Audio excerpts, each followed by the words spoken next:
invitado a esta hora en el informativo del Eje Cafetero.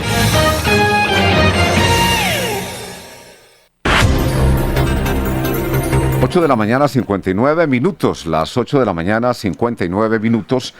Bueno, se nos quedaron más artistas, como Gustavo Quintero, que murió también un 23 de diciembre.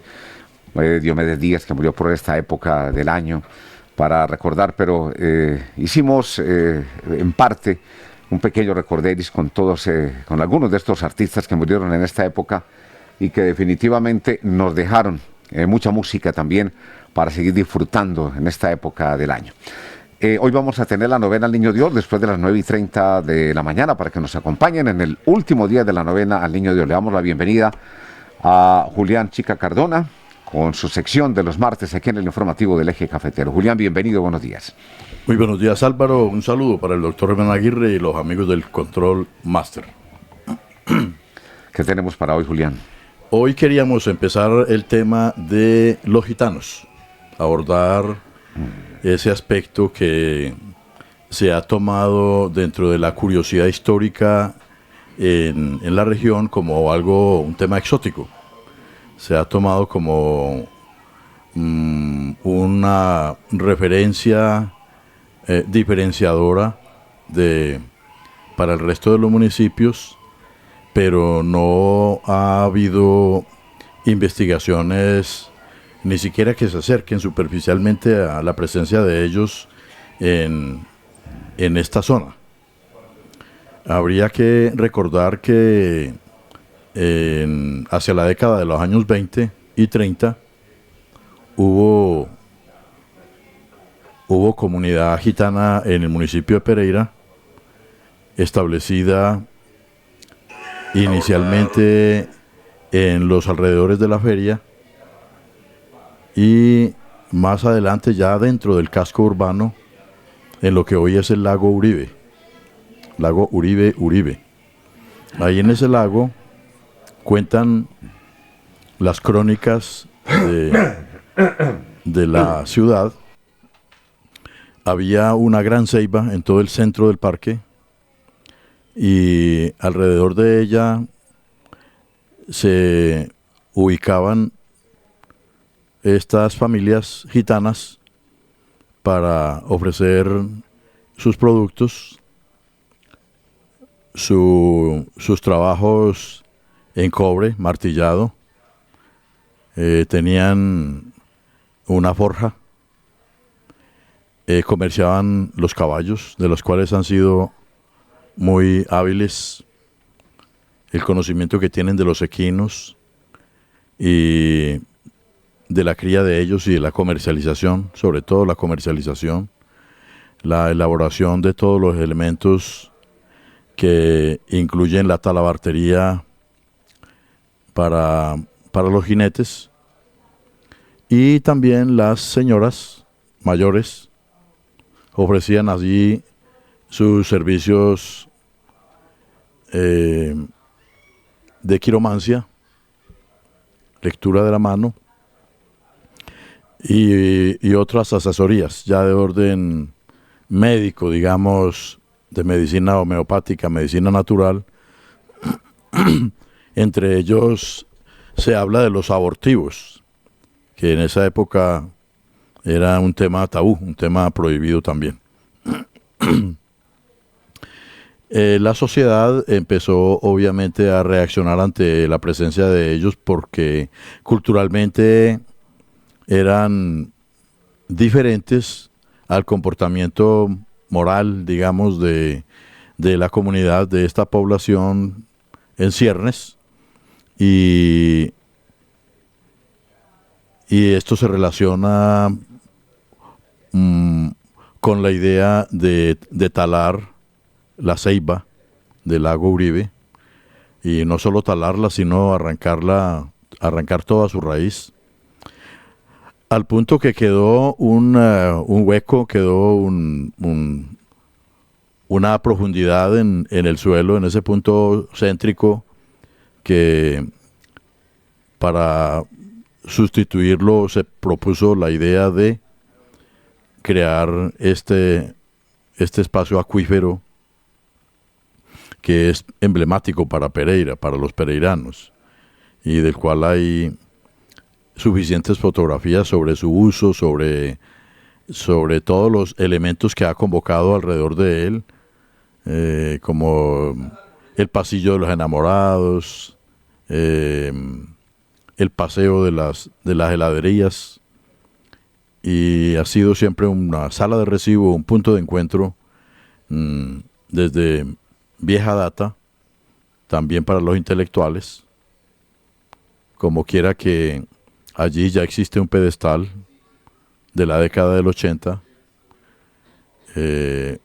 dedicado al poeta José Bravo, cuando existía la asociación APER. De modo entonces que los gitanos en Pereira ya desde comienzos del siglo XX, pasado siglo XX, hicieron presencia, como es obvio, en una población fenicia como lo es Pereira, donde la dinámica del comercio supera las dinámicas de las ciudades circunvecinas y que lo ha hecho como un escenario natural para que las ferias de ganado flaco y las ferias agroindustriales hayan sido tan exitosas realmente y que hayan convocado expositores de diferentes lugares. El asunto de los gitanos, entonces, ubicados en Pereira, nos conecta con la presencia de los gitanos en Dos Quebradas. Porque cuando se habla del barrio La Pradera, esa es una de las preguntas que se hacen cotidianamente. ¿Usted qué sabe de los gitanos de La Pradera? ¿Cierto? Y la presencia de este colectivo, de esta nación, o de este estado, o de esta compañía, como se llaman ellos, o compañía de población rom, o también romaní, tiene ese antecedente. Si los gitanos que estuvieron radicados en el municipio de Pereira en las décadas del 20 y del 30, y de ahí evolucionaron hacia otros lugares, como el Tolima, por ejemplo, una conexión con Ibagué. Obviamente los que están aquí tienen una referencia de la presencia de esos anteriores y pueden ser una generación posterior, como sucede siempre con la diáspora humana. Por eso quería hacer esta pequeña introducción, de manera que nos permita tener un conocimiento más cercano a lo que hacen esta presencia de grupos humanos que también son colombianos y que son una de las minorías más olvidadas y que han sido objeto de mayor discriminación en nuestra sociedad, desde nuestra sociedad. Luego miraremos algunos ejemplos de cómo sucedió con la comunidad o las familias que se asentaron en La Pradera. Las claves sobre su origen, hablo de los gitanos, las proporciona la lingüística histórica, es decir, el romanés, que es una lengua mayoritariamente hablada por los gitanos en Colombia, es una de las lenguas de la lejana India. Por los registros históricos, se acepta que el origen de los gitanos es hindú y fundamentalmente provienen de las regiones de la parte norte de la India que actualmente corresponden a Pakistán. Entonces su origen guarda también esa relación con el origen vernácula pakistaní.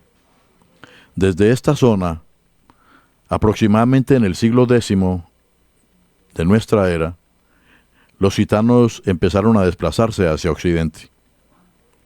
Es lógico pensar que ya se movían también al interior de la India y diversas causas generaron un desplazamiento masivo, es decir, una circulación más allá de la India que ya lleva 10 siglos y continúa.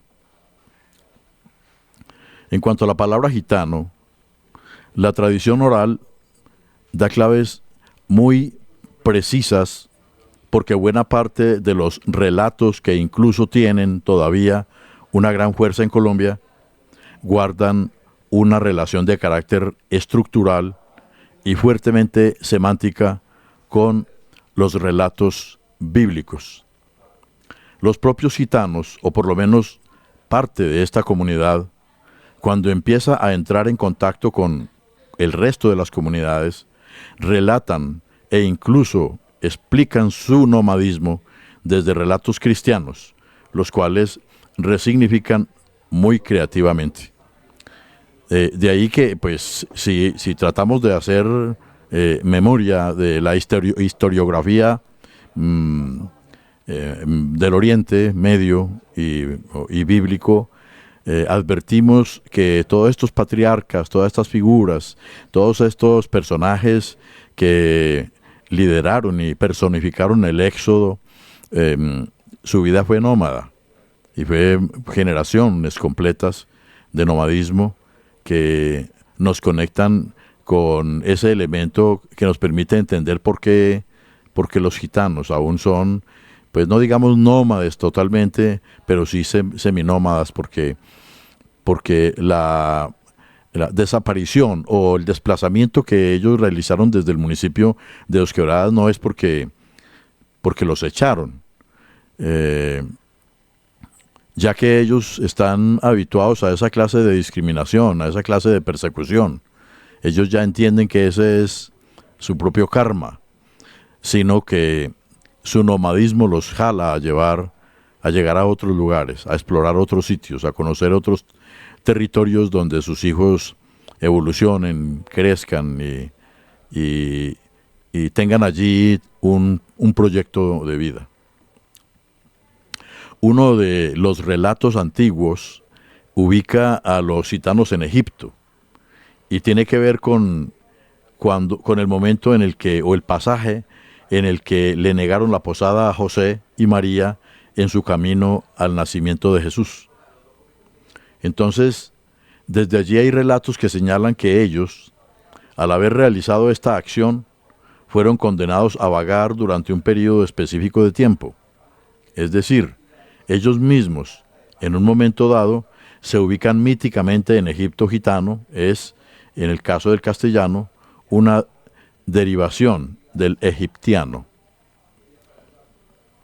Su llegada a Colombia está relacionada con la abolición de la servidumbre en Europa oriental, que es una forma disfrazada de llamar esclavitud. Pues servidumbre es el eufemismo para hablar de la esclavitud en lo que era en ese momento los principados de Valaquia, Moldavia y demás, que luego van a pasar a ser Transilvania y Rumanía. La esclavitud de esa abolida en 1851, y eso genera desplazamientos hacia Occidente. O sea, se van acercando a Italia, a Francia, a Alemania y a España, finalmente.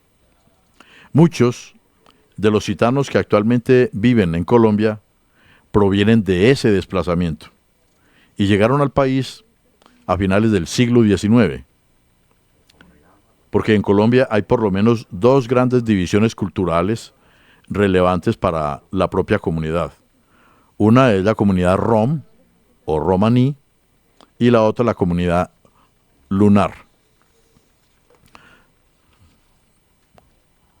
Los rom son mayoritarios, o sea, la mayor cantidad de esa población son rom o romaní o romá. Pero dentro de la propia comunidad rom hay distintos grupos que la propia comunidad llama razas y que tienen que ver con estos distintos lugares de filiación u origen, desplazamiento y demás características. En cuanto a su religión, podría afirmarse que los gitanos que habitan acá en Colombia son cristianos.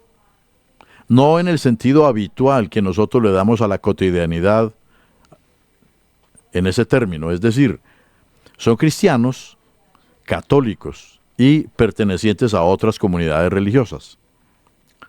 Habitualmente son una comunidad fuertemente creyente y su religiosidad y su cristianismo tienen también elementos que harían muy difícil de definir en qué momento histórico pasaba a formar parte de todo ese sistema organizado de creencias que ellos poseen.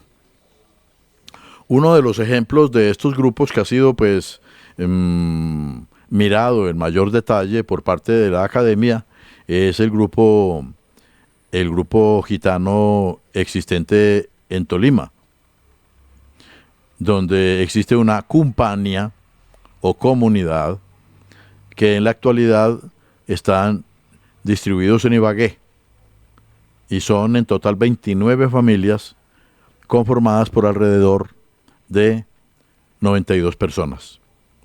Los datos de migración gitana en Colombia tienen 3 momentos. La primera los sitúa en el tercer viaje de Colón, luego en el siglo XIX y más tarde en la Segunda Guerra Mundial. En el tercer viaje de Colón, a ellos, recordemos que para esa época las personas no tenían apellido, los apellidos no existían. Tanto es así que, por ejemplo, la reina Isabel, la católica, que es una de las auspiciadoras de esos viajes al Nuevo Mundo, el apellido que ella tenía era de Castilla, Isabel de Castilla, porque era la reina, valga la redundancia, del reino de Castilla. Su esposo Fernando el Católico era Fernando de Aragón, porque era el rey del reino, valga la redundancia, de Aragón. Entonces no existían apellidos. El mismo Cristóbal Colón, con el que lo conocemos nosotros, su nombre era Cristóforo Columbus. Y eso, pues, nos conecta con el origen tal vez del término Colombia, ¿no? Entonces, en ese momento no existían apellidos. Y de los 3 gitanos que aparecen en el tercer viaje de Colón, como los que eran mencionados porque ellos venían con familias completas, les pusieron apellido egipcio, ¿sí? Es como si alguien, por ser rubio, se llame Juan Rubio. O alguien de cabello negro se llame Pedro Cabello Negro. De esa manera, entonces, a estos gitanos que llegan en el tercer viaje y se quedan en el Nuevo Mundo, aparecen en los registros con los apellidos de egipcio, ¿sí? De modo, entonces, que estos primeros nos hablan de un remoto pasado de la presencia gitana en el Nuevo Mundo. Y también en las Antillas. Ya en el siglo XIX, cuando se tiene conocimiento de la abolición de la esclavitud, cuando en José Iralio López emite la ley de 1851, entonces todas estas noticias llegan a España, que está muy vinculada con la Nueva Granada en ese momento, y en el 51 ya somos Confederación Granadina, corrijo, y de todas maneras entonces esta clase de migraciones desde España se vuelven más nutridas, más visibles. Y ya con la Segunda Guerra Mundial, ahorita en 1900, en la mitad del siglo XX, en todo ese periodo hay un flujo importante de la presencia romaní en nuestro país, porque ellos también fueron objeto de la persecución nazi. Así como se hizo con los judíos y se hizo con las otras poblaciones, entonces ellos también formaron parte de esa persecución, de ese exterminio. Es en esta tercera etapa en que inicia la historia de los gitanos en Colombia, que han habitado por más de 18 años en tierras tolimenses. Realmente, pues es temprana la presencia en el Tolima, porque como ya mencionaba inicialmente, su presencia en Pereira específicamente data de hace 100 años.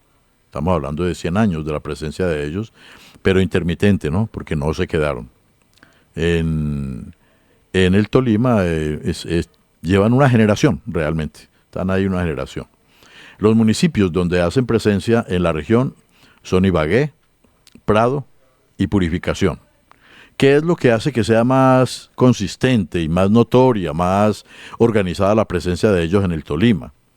Es que tienen una vocería y que, conscientes de que son una nación dentro de otra nación, se han ajustado a unos principios constitucionales y a un reconocimiento que tiene desde la sociedad civil y el Estado colombiano. Entonces tienen una conformación ya organizacional, jurídica, que les da esa presencia, porque antes, por su papel nómada y seminómada, era imposible censarlos. Los niños no pasaban por un registro, entonces no se tenía conocimiento de esta población, que obviamente pues no iban a tener una cédula de ciudadanía y no iban a pasar por un sistema educativo. Eduardo Gómez Triana, aquí cuando mencionamos a Eduardo Gómez Triana, nos trae a colación el hecho de que el apellido por excelencia de los gitanos es el Gómez. Es el apellido por excelencia. Aquí en la Pradera eran Gómez. Y aquí vemos que Eduardo Gómez Triana, un gitano de 53 años, del clan Bolochoc Anes, quien es el representante del pueblo gitano en el departamento del Tolima, relata cómo su linaje fue emigrando desde Europa hasta llegar a Venezuela, y es por esa frontera por la que entran a Colombia, a la ciudad de Cúcuta. Él menciona que la historia de sus antepasados ha sido más por la tradición oral, según lo que nos cuentan nuestros ancianos, o sea, de labio a oído, o el radiobemba, que se conoce en La Habana, en Cuba, o en Santiago. Documentos no hay, porque ellos no tienen escritura, son ágrafos. Pues ellos se cuidaban mucho por el tema de la persecución, que no quedaran pruebas, que no quedaran documentos. Entonces ese estigma ha hecho que la historia del pueblo gitano esté todavía por hacerse.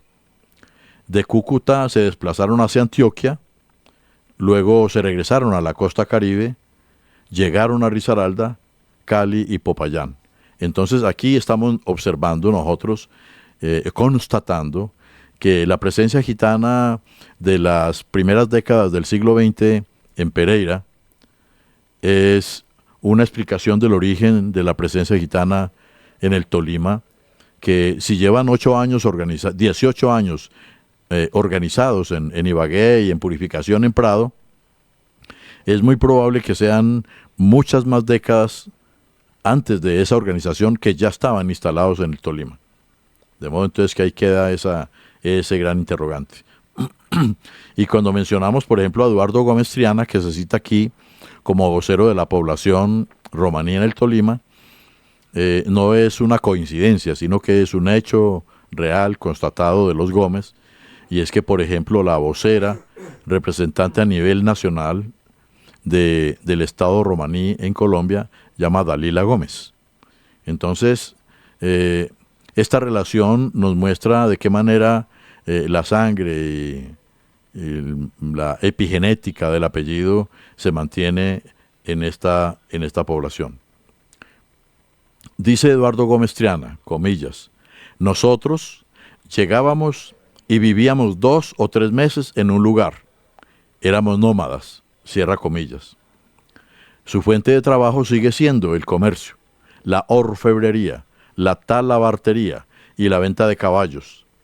Su relación con ellos es parte del legado de sus antepasados, que por generaciones han sido domadores de caballos. La familia de Eduardo llega por su tatarabuelo Gregorio a la ciudad de Ibagué. Lo hicieron primero de forma intermitente entre la ciudad de Fusa y el Tolima. Iban y venían. Para ellos, Ibagué y el Tolima son el centro del país. Era un punto que les permitía desplazarse a otras regiones. Comillas, ya llevamos en Ibagué más de 18 años de forma estable. Ya no somos nómadas, dejamos de serlo por el conflicto armado. Eso nos hizo decidir asentarnos en un sitio, asegura Eduardo. Ya no salen con sus familias, solo van los hombres a algún lugar cercano de Ibagué a comercializar y trabajar durante máximo 15 días. Esto por el mismo temor de la inseguridad por la que atraviesa el país. Entonces, con estas puntadas que les hemos traído, queremos acercarnos para entender cómo es culturalmente esta población que tiene unas características específicas, que es que lo que hace que sean diferentes, es que tiene una lengua, que es la romaní, pero que también hablan el castellano, hablan las dos.